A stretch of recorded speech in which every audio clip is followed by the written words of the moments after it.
सदी कन्नौज के इतिहास को लेकर हम लोग समय समय पर कुछ ना कुछ नए मुद्दे आप लोग के सामने लाते रहते हैं। आज हम एक नए सिरे से फिर से कन्नौज के इतिहास की शुरुआत करते हैं और सबसे पहले हम जिक्र करेंगे कि कन्नौज का नाम कन्नौज कैसे पड़ा।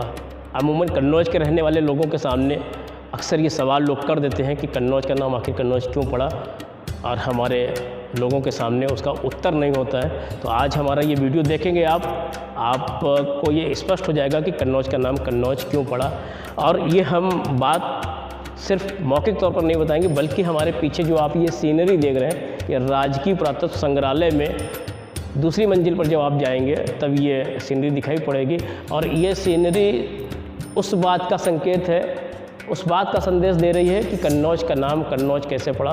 तो सबसे पहले मैं आपको बता देना चाहूँगा कि कन्नौज का नाम कभी गादपुरी, कभी महोदय, कभी कुसुमपुर, कभी कुशनगरी के नाम से कई नाम कन्नौज के रहे, लेकिन फिर कन्नौज राज्य में एक घटना घटित होती है और उस घटना के कारण कन्नौज का नाम कन्नौज पड़ा। तो वो कौन सी घटना है आप सब लोग जानना चाहेंगे। मैं आपको बता दूं कि कन्नौज में एक राजा हुए कुशनाभ, घरताची नाम की अप्सरा के साथ उनका विवाह हुआ था।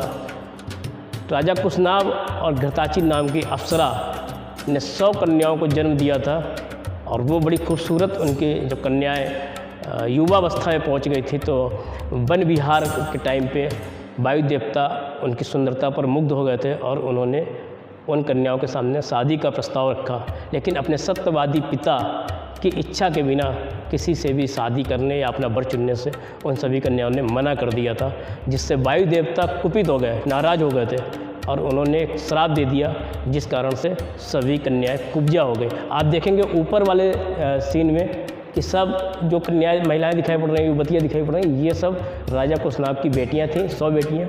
और उधर कोने में आप देख रहे होंगे जो वायु देवता का चित्र दिखाया गया है, ये वायु देवता ने यहाँ पे इन कन्याओं को शादी के लिए प्रस्ताव रखा था।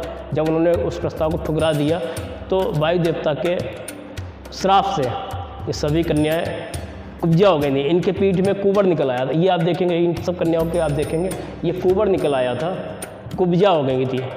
तो कन्या कुब्जा हो गई थी। जिस राज्य में कोई बड़ी घटना घटित हो जाती थी उस राज्य को फिर उसी के नाम से जाना जाता था। तो कन्नौज में वायु देवता के श्राप से जब 100 कन्याएं एक साथ कुब्जा हो गई थी तो ये बड़ी घटना थी और लोग कन्या कुब्जा के नाम से इस नगर को जानने लगे थे, इस राज्य को जानने लगे थे। कन्या कुब्जा अपभ्रंश होते होते कान्य कुब्ज हुआ और कान्य कुब्ज से कन्नौज नाम पड़ा, कन्नौज से फिर कन्नौज नाम पड़ा इसका। तो ये है कन्नौज का इतिहास कि कन्नौज का नाम कन्नौज कैसे पड़ा। तो कन्या कुब्जा वाली घटना से इसका नाम कन्नौज पड़ा।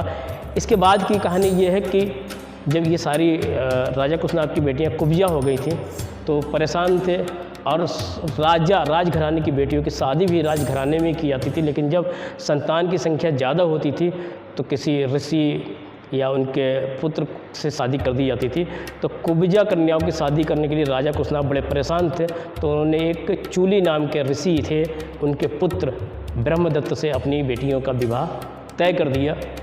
ब्रह्मदत्त से विवाह होने के बाद जब उन्होंने स्पर्श किया तो उनके स्पर्श से, ऐसा कहा जाता है, हमारे धर्म ग्रंथों में भी लिखा है कि तब इनका जो कुंवर था, कुब्जा था, वो दूर हो गया। ये सारी कन्याएं श्राप मुक्त हो गई थी। तो ये उस पूरे घटनाक्रम पर हमने प्रकाश डाला जिसकी वजह से कन्नौज का नाम कन्नौज पड़ा है।